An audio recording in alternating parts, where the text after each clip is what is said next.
Écoutez modernité et professionnalisme. Global Construction et Ingénierie à votre disposition.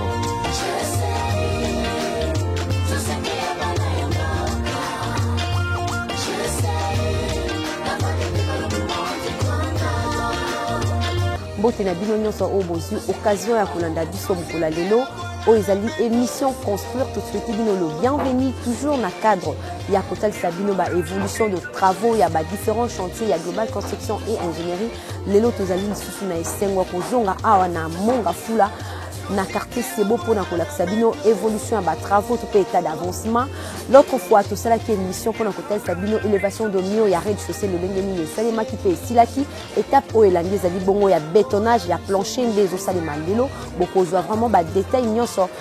et pas ya monsieur l'entrepreneur ingénieur et tout le père pour répondre na mituna na bino o etali kaka construction.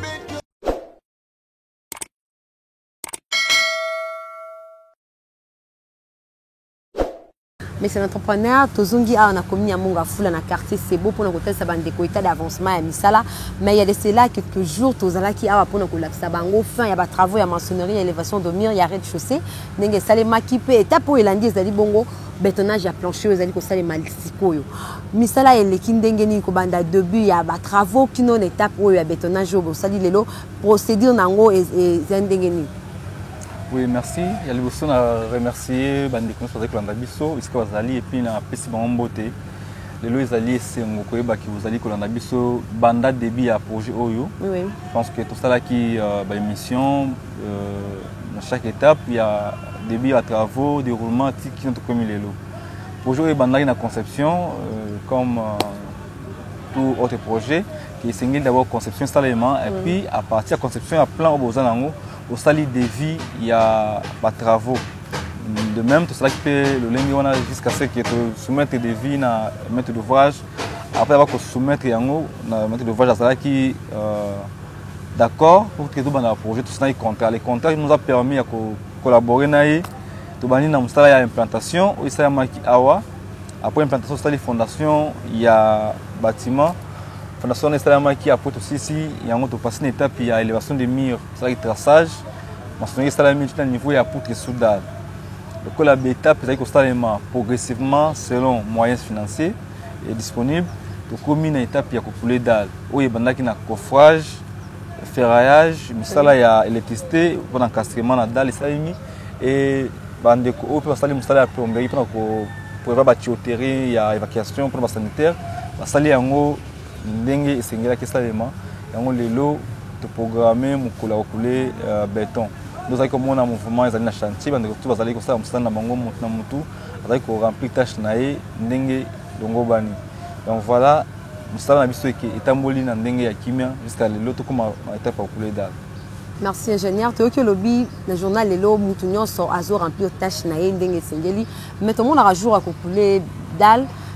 architecte ou la qui conception à projet à Zalarawana ingénieur pe accord de métier c'est important si on a journal les années par rapport à musala au bozo sala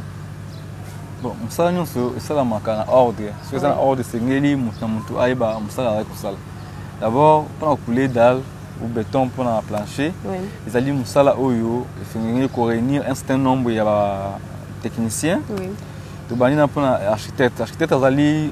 moto sali conception à projet et sengeli za la wana non seulement jour à couler béton mais pendant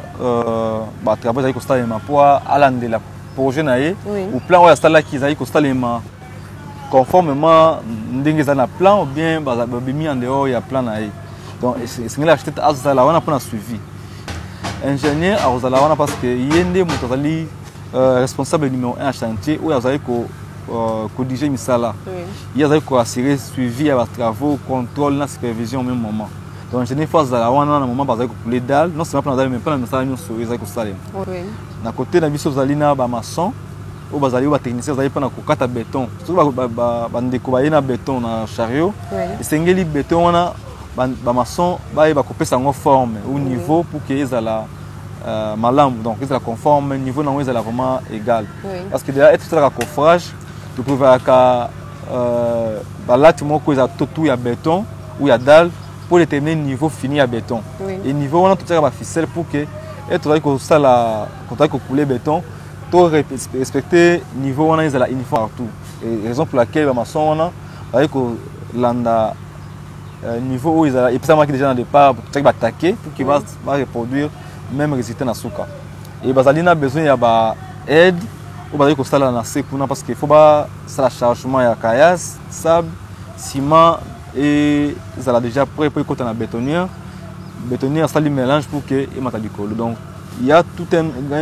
un grand nombre de gens ou des techniques ou des ouvriers non qualifiés bazali na sewana. Au baron de bazo ça la mélange. Bah il déjà que non voilà le mélange est donné. Bah que tout ça la mélange où il y a autant il y a dosage tel dosage d'habitude à béton armé où il bani que non bah que ça lango tout en respectant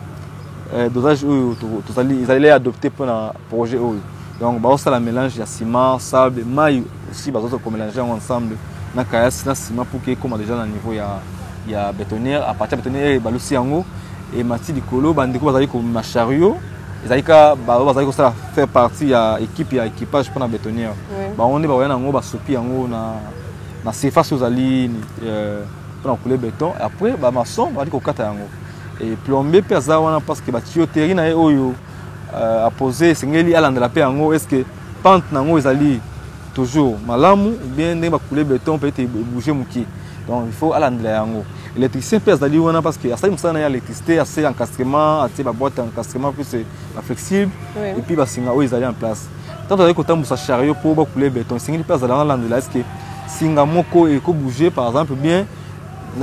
piner à chariot cause ko déranger boîte ils allaient qui bien placé mais et le moins en place mais il faut aller dans pour que donc nous sommes les avalant pour na ciment ya musala ya béton tous là na problème na étaler l'installation faut monter mutu aller la tâche na ye anda musala sala qui ceux qui vraiment ezali correct na suka nango to zuka sita au taiko luka. Merci monsieur l'entrepreneur na monsieur l'équipe to loba qui esika to za terrain en pente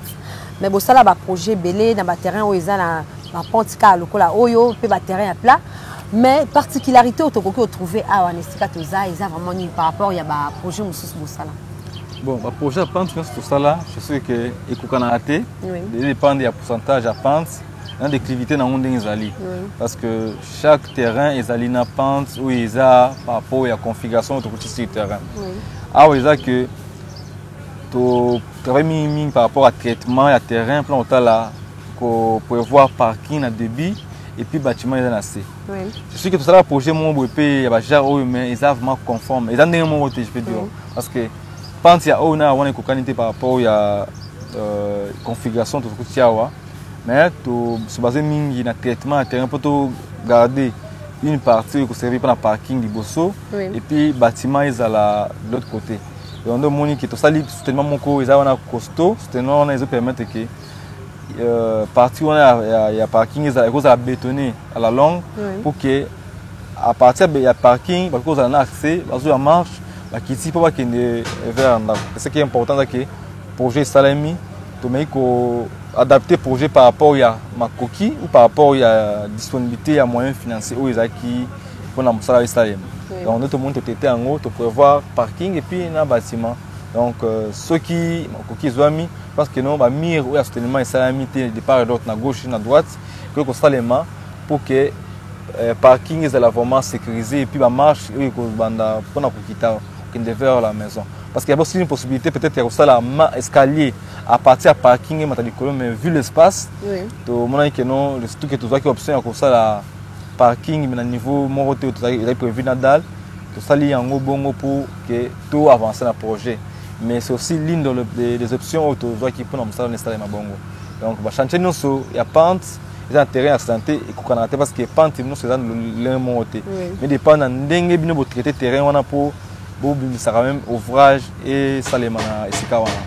Dernière étape il y a bétonnage à plancher kobanda à jour bobanda qui en outil le l'autre gros mais ça dit combien de jours pour ça la béton le quand on sait qu'il y a suka ça qui émission pour na côté ça bango fin en maçonnerie élévation ya mur pour na rez-de-chaussée to promettre que bango que to zonga dans 2 semaines pour tester bino musala ya bétonnage pour na plancher. Donc après avoir aussi ces émissions on a un jour après bande kobayaki on a installé à coffrage. Coffrage on installé mis dans délai à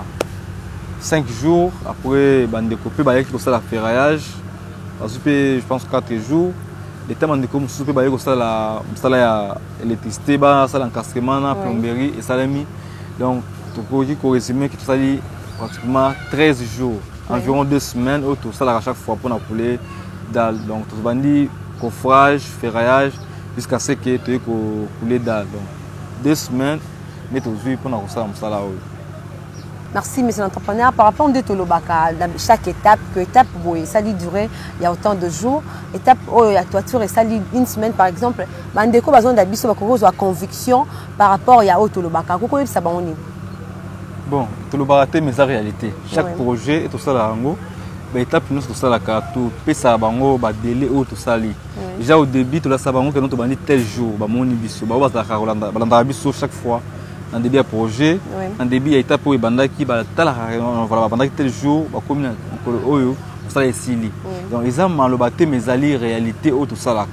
Ce projet ça tout ça là on a délai à 1 mois. On va pas inventer. Bah mikoloto ba saber to réduire. To pesa bango délai au tout ça li pour misala ne salem. Surtout ça li par exemple non toi tina 2 semaines. Et ça délai au to réaliser projet étape pour par exemple. Ça les construction et bâtiment pour travailler à gros épisodes par exemple 3 mois notre salaire qui projet dans c'est récemment et dans 3 il y a bâtiment et plus 1 à 3 mois na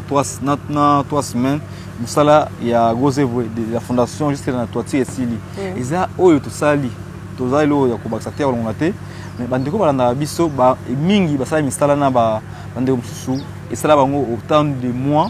voire même une année c'est la raté. Na e bazo ko landa biso bazo mona réalité o to zali ko sala musala e banda ki telle date to la sala pe émission que to bandi travaux oyo to komi na fin ça pe mission pendant la sabango non musala e banda ki sili bazo se rendre compte que non voilà il y a pas que des gens qui font traîner la page projet car pour rien parce qu'il y a de cela à financer projet na débit ba mon tout ezana ngo disponible mais ndeko basa musala bazali ko sala musala na ndenge ya malembe ou ça il y a taux de retard biso tout ça savons que non il faudrait aussi pas compter essayer pas compter dans global parce que global à ça musala na tout en respectant les délais les délais ils allaient en fonction il y a moyens financiers où ils sont disponibles donc pour na biso tout le barango mais total ça bango o tout ça la kayango ni pas monaka donc ba projet belé je pense que ba tala rango début c'est Nasuka. Étape banda qui tel jour et si telle date. Tout est clair, je pense que au balanda biso aura même conclusion pour na autre ça la pour ba différencier biso na mistala mususu ça la peut-être na délai où ils la au-delà il y a ils prévu un contrat. Pour biso ils ont contrat net signé et puis le contrat définit bien les délais parce qu'avant on savait il faut planifier. Planning et permettation voilà. Na bani musala on a telle date, dans ça autant de jours. Dans ça ni la première semaine deuxième semaine on ça musala ni donc aux en équipe dans sur le terrain il dit que ceux qui musala plancher net na ka plancher c'est que non musala plancher c'est un coffrage et banda coffrage après coffrage vous ça les ferraillage c'est que non coffrage ça tout ça on a 4 jours voire même 5 jours ça dépend du volume il y a travail tout ça là mais tout ça les coffrage dans délai on a c'est que ferraillage tout ça on a 5 jours ou 6 jours par exemple donc planning on a déjà défini au départ donc non et bon ça musala et pour ça délai pas à client ils ont délai moko tantôt plus tôt non il y a délai moko exact beaucoup de retard peut-être qu'ils ont lié à intempérie ou bien ils ont retard moko ils ont qui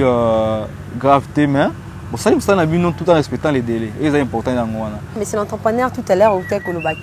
na étape où il y a bétonnage à plancher moutonnion sur hasard on a pour remplir tâche naé électricien à l'électricité déjà ba fil électrique mais mettre d'ouvrage à Coco le bac Nazan a besoin de tiens dans fil électrique t'es beau ça la car ça là ton retard en aussi est-ce que possibilité ça qui beau ça la monter aux acas obligatoire faut beau tiens dans fil électrique avant qu'on couler musala ils a mettre l'ouvrage mais vous avez entrepreneur ou bien entreprise ça musala mettre d'œuvre vous abisso et tout allez obligé à collaborer parce que mettre l'ouvrage aux anambongo à ma coquille face à musala mais makanisa musala ou bien je peux dire philosophie ya musala ou méthodologie et c'est collaboration pour que tout transmettre ndenge musala fait ça donc on a établi encastrement il y a fil électrique nadal to expliquer déjà que ils allaient obligatoire ça marquera monter et couler dalle. Il y a d'autres projets. Oui. Bah ça électricité et les qui n'ont pas béton sous pavement. Donc au lieu ça là on a dalle, ça on a béton sous pavement. Il y a aussi la possibilité de faire ça. Il y a aussi la possibilité de faire ça et à l'apparent. Parce que tu couler dalle plus tard beaucoup de gens voilà tout ça la plafond, tout ça va J-Proc, va plâtre et puis tu vois que l'extension na espace entre béton na ba J-Proc wana. Donc ils ont apparent mais ils ont la dalle. Donc la possibilité de soigner ils ont facile, ils possible pour installer. Toutes les options ils ont possible installer. Mais tout ça là où ils allaient qu'on permettre plutôt d'avancer. Oui. Ce qu'il faut tout ça là où ils allaient encastrer directement la dalle, c'est l'une des options. Ce qu'il faut tout ça là où ils ont apparent qui ça plus tard lorsque bande va ça plafond pour na kosala ba J-Proc ba kosala pe yango et ezala na ka oyo peut-être mettre d'ouvrage azali prêter ya cofinancer ba travaux électricité parce que lorsqu'on fait le devis à ba travaux à gros œuvre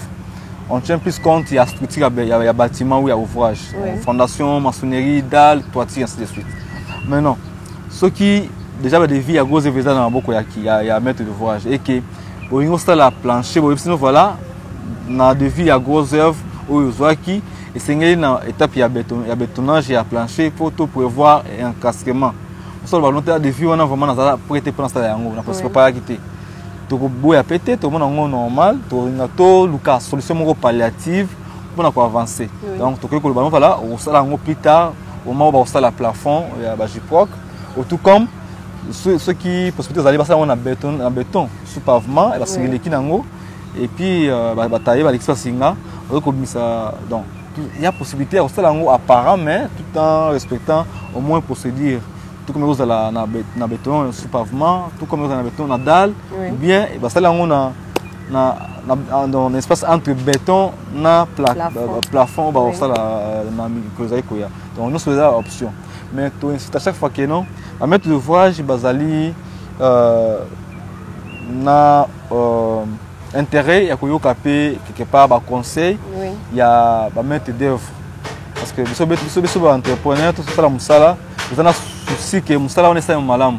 parce que tout ça ko te capter image na biso réputation na biso surtout ça musala malamu te le but aux ba critique genre que le baron qui a fait ce projet ba ça malamu te donc c'est que nous gosta malamu te à 100% mais et les malamu qui tout ça la projet on a tout en respectant le principe c'est la norme surtout et tout éviter que le problème même qui est là dans le projet donc tu conseilles à bango des fois mais il y a certains de nos clients ou des maîtres d'ouvrage ayebi peut-être mécanicien ils ont un système où ils ne peuvent pas ça là dès que nous voilà projet pour réussir voilà tout ça là on boit mais il peut azana philosophie naïe donc ceux qui vont se mettre d'accord t'es dans point mususu et comment on peut être que non beaucoup ça mais mécanicien surtout que technique ils ont vraiment aspect mon co c'est technicien à trancher il faut voir ça là locaux ils ont vraiment correct pour un projet réussir mais mingi peut moi passe à comprendre que non voilà et l'autre ça là on est pas intérêt on a assez aligné comme ça na goût mais vous autres ça que noter inconvénients ali pour ça là ngo bongo mais ce qui a tenir que tout ça ka bongo donc quand on est en contact tout ça que non voilà inconvénient ngo yemo kwa pona na inconvénient o wana na oiza malamu pour que projet na et avancer donc tout ça là vraiment plus on prendre conseiller bango tout ça bango oiza ali pour na réussite à projet et puis tout ça après bango baza toujours collaborant pour que projet senga toujours pour s'ensemble il y a bango na biso pour que tout peut ça bango résultat o bango baluka na suka. Merci ingénieur Eli lelo misala ya bétonnage à plancher ezali ko salema surface wana o bozo couler béton eza ya dimension na eza combien?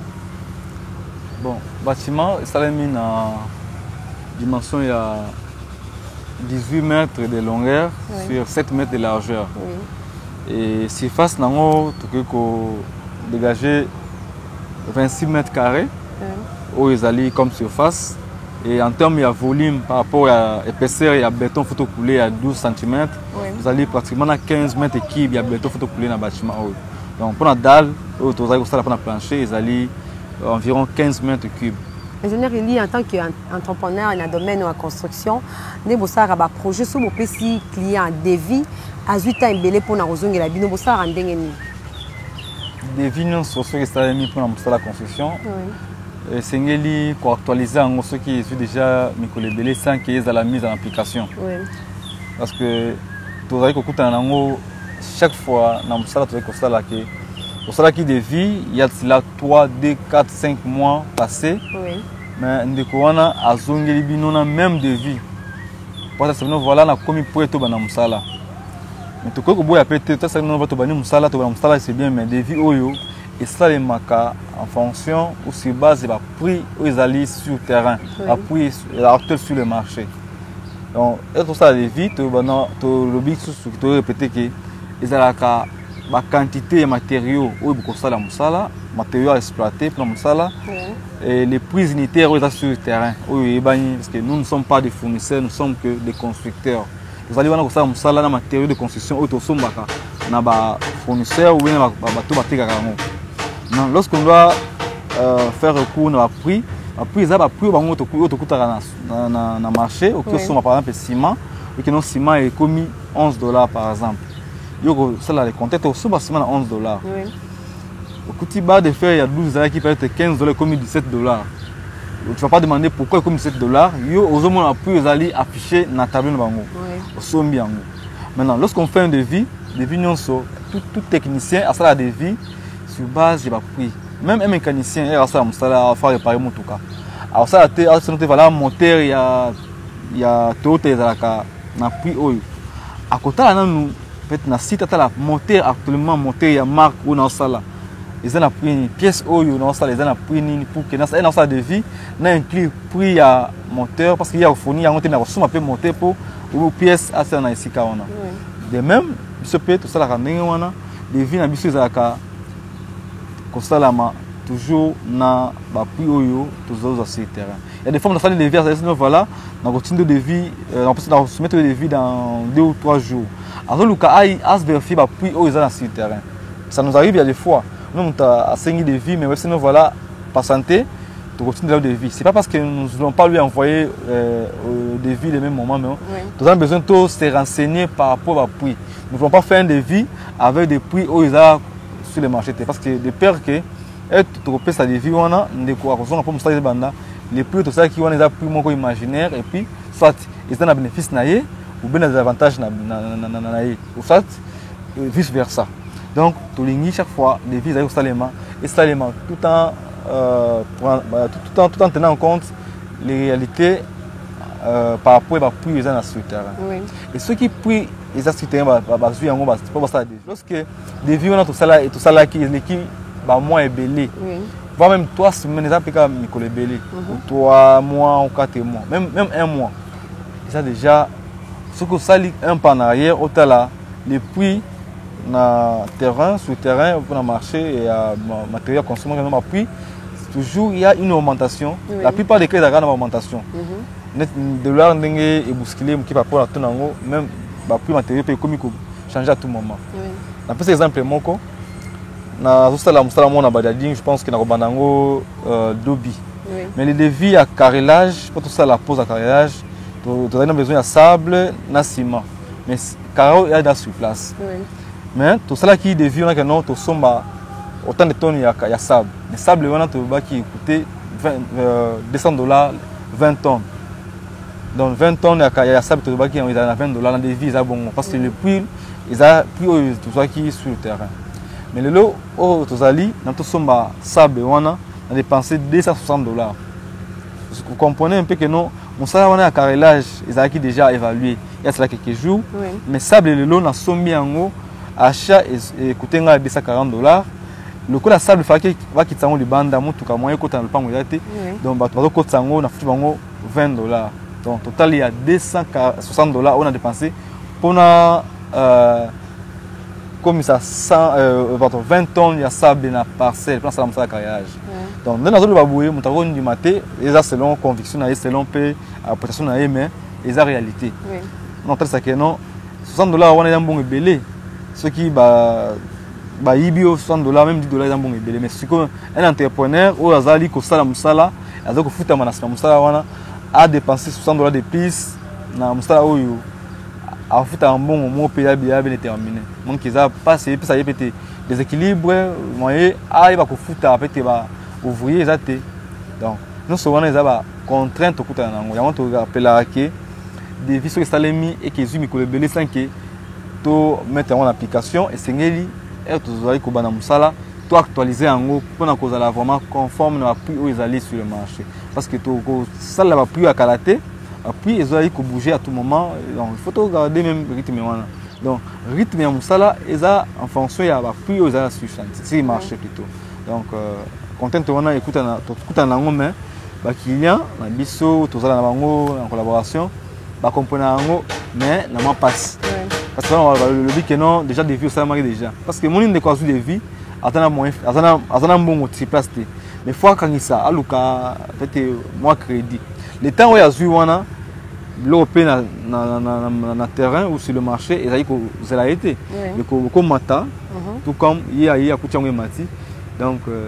biso toza soko victime na bloka bongo ata ko expliquer nous se ba comprendre nos mais biso toza insister que non ezali réalité o bande ko belebe ça musala ba ezali kuta na ngope na parce que exemple que non projet toza ko sala wa mko nango be mettre voir ça sur place achat matériaux et ça mais pas na yemoko et ça normal parce que le baraquet matériaux de construction et comme ça les marchands na mettre de voyage ou tout comme l'entreprise a vu en charge à fournir et puis à exécuter les travaux mais na cas oyo ne ko lobi que non il y a ça achat matériaux to bonité to singa ça lango mais je pense que azali moko e bandiko ko témoigner que non voilà projet na ngai na sali yango mais ba puis à matériaux où ils qui dans des vies qui évaluées je pense que mettons pas dans mois d'avril ou mars mais les autres dans le mois de septembre donc puis on a sur Katali bas de 12 à l'époque ils avaient $14 mais il y a seulement $17 tout ça là bas de 10 qui na $8 ou $9 comme dans 11 ou $12 donc il est azali mieux placé pour témoigner que bah puis au matarawana ils a magité ils a solo parce que il a solo mablo ça là à moni une certaine augmentation dans matériaux à sombi à moni vraiment que non ils ali réel donc azaka yemo te ba soupe ba za ko sala pe même akuta na pe na bakawana donc biso to to kriya wana ezate pona ko bank sa bango mais za réalité yango wana et ceux qui okuta na ka bongo ba prier mati yo ko baksa mbongo na ozango wapi ozana wapi on jeté oza entrepreneur na mbongo sali musala ofutami ofuti ba ouvrier c'est ce qu'il faut za mbongo bakisa c'est que ozana ba poche quelque part ba keso na donc yango na mon que non toza ko senga bandeko wana pe ba revoir muke façon peut-être ya ko travailler na biso que to dépendra mingi na prix matériaux et ça sur chantier surtout fournir matériaux biso moko donc il y a des fois et comme la biso que non on avait fait un devis là quelques mois passé mais était au ça musala ba bloqué mati bozonga en société ya on tout avant tout ça là contrat tout na musala le devis qui a été soumis au client ou bien au maître de voyage après un mois ou bah semaine est belée avant tout ça là on la photo mettre en à jour ceux qui sont d'accord tout ça sont d'accord donc to ko senga vraiment yé moko à sa charger à son matériau pour la chose réelle yé moko sombi comme ça aïe nango nous on fait le travail bande ko bautu ko anda intervention ya monsieur entrepreneur na o etali bongo ba devis et sengeli ko actualiser yango ce que vous meni ming na maboko ya maître d'ouvrage avant que bon mettre yango en pratique so pe topé bo banda misala Global Construction et Ingénierie depuis Bobanda déroulement nango évolution nango et salemi ndenge sur le plan technique professionnel organisation pe ba o etali ba matériel évolution nango zandenge si tu regardes ça la commentaire mais c'est que vrai bato balanda biso baza vraiment na lecture ya ça là na msala to ko ça là depuis to banda ki na bango ce qui non lelo mais autre ce que na ko résumer parce que nazali ngamoko témoin oculaire il y a on nazali ko ça là na autre to ko ça na bandeko elongo que du point de vue technique to zana amélioration ils salami na ndenge msala parce que mutu nyonso oyo azali kosala mosala esengeli abakisa mayele tous les jours abakisa expérience tout au long ya mosala na ye parce que au fur et à mesure azali kosala mosala et azali kozala conseil oyo ezali pe objectif ba conseil ezali ko permettre ye pour évoluer donc azali obligé à se soumettre et puis koyeba comment ko améliorer mosala na ye biso pe na global na autre sala qui dans le passé eza toujours parfait mais tozali koluka toujours kobongisa malembe mpona koaméliorer mosala na biso grâce na baconseil baorientation na bacritique je dirais et puis baremarque oyo tozwaka peut-être na bandeko basalaka biso confiance et na oyo etali matériel oyo toza nango je pense que ezali commentaire mingi te mais tozali kosala baeffort ya kozala na outillage ou matériel où il permet de tout ça avec professionnalisme. Je pense que dans le début, tout ça qui peut être une difficulté, peut-être ça parce que vous avez un matériel à côté. Mais le oyo, vous avez ce matériel, mais vous avez que vous avez kozwa. Tout est bapé que vous avez un matériel tel que les lots, vous allez essayer de vous avez couler dalle oyo. Na bétonnier auto loué en dehors mais tout loué en entreprise parce que l'entreprise globale construction ils allaient dans le département qui a été à Kotonga mais à location P. J'informe à tous ceux qui nous suivent que vous allez na échafaudage ou les métalliques pour louer parce que la musala vous allez pied droit vous allez na serre-joint vous allez na groupe électrogène pour la location vous allez na appareil topographique ou déjà bandeko bakoki ko ya ko luka ko louer na ka o bazana musala moko besenge basala na matériel wana pona ko sala musala plus avec plus de précision donc tout ça ko sangisa mayele na makanisi pour que na muki o tozwaka to yeba pe ko tambusa entreprise na biso ke liboso na nzela ya matériel nde bozali komona bétonnier wana ezali moko ya ba œuvre ou bien il y a ba matériel il y a global où ils allaient constat la musala kuna ils ont vraiment tout loué en dehors de na tout ba donc ils allaient département global ndé et faire louer bétonnier pour que biso tout ça la musala na chantier ya maître d'ouvrage donc ils allaient essayer donc tous allaient na vibreur et vibreur à béton ou vibrante tout ça là qui demande limité c'est un biso les autres tout ça là mais malheureusement courant exacté et que to yeba que tout ça na courant exacté tout ça les monter on a biso vraiment regret mais tout souhaiter que tout ça tout pour les béton tout utiliser aiguille vibrante wana tout ça dina matériel belé la poste à souder tout ça là musala surtout pareil aux ali pour la précision ya musala na biso ya construction tel que niveau laser, niveau lunette,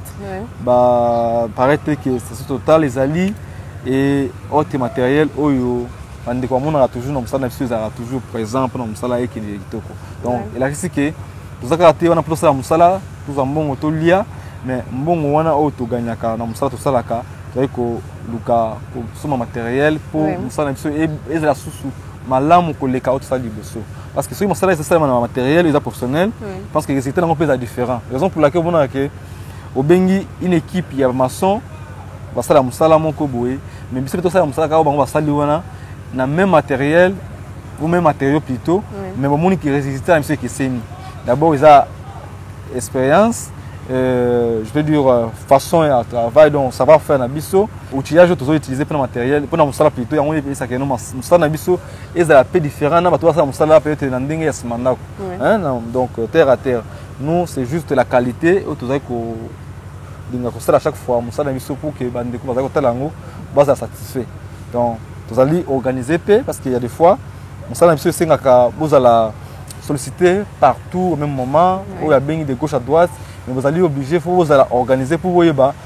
à quand faut répondre dans X ou Y client pour que vous s'embrouillez na vous se perdre na marché parce que ceux qui vous en a marché belé et qui vous ko s'organiser pour que ça la bêtise pendant biso tout ça effort que to répondre na client moko selon l'ordre d'arrivée selon disponibilité il y a je peux dire il y a tant d'ambition d'Ingizali donc pour que client azala satisfait dans le moment où parce que au moment client tout azala pressé donc a bengi pendant musala pour répondre mbala moko mais ce qui a moni moi retard moké à 2 ou 3 jours à quoi tout ça mais aux ali madame que lorsque vous avez toute une liste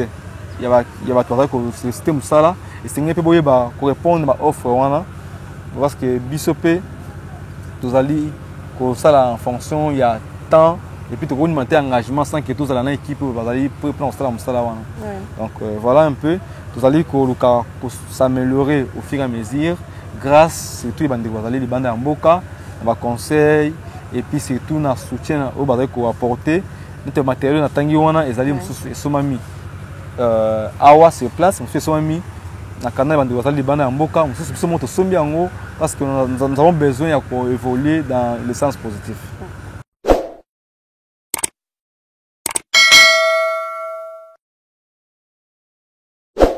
Nakobanga kalisusu te pona kotonga ya ngai ndako. GCI assure la qualité, sécurité de nos bâtiments. Société à voilà na beto.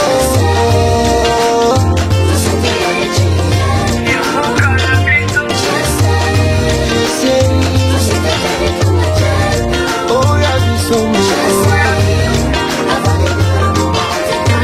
GCI vous construit des maisons, GCI a la clôture, vous savez la toiture, électricité, robot santé, carrelage, de GCI global. Avec des ingénieurs qualifiés, des agents professionnels, de personnel compétent. Tozaki nesenga ko présenter bino émission construire ya mukula lelo tozalaki na commune ya Mongafula na quartier Sebo esika totali bino ndenge nini misala ya bétonnage ya plancher et saloni naza sur bozali vraiment satisfait na ba réponse monsieur l'entrepreneur apprécie par rapport ya ba question na bino oyo se posa kana bandaku à répondre nango favorablement soki bozali na besoin ya information bo hésiter pour contacter biso na numéro oyo ezali affiché na ba d'écran na bino bo aimer page na biso Facebook bo commenter page na biso Facebook, chaîne na biso YouTube, botika biso ba commentaire to kotanga yango ngai na bino nde tomona ni balase.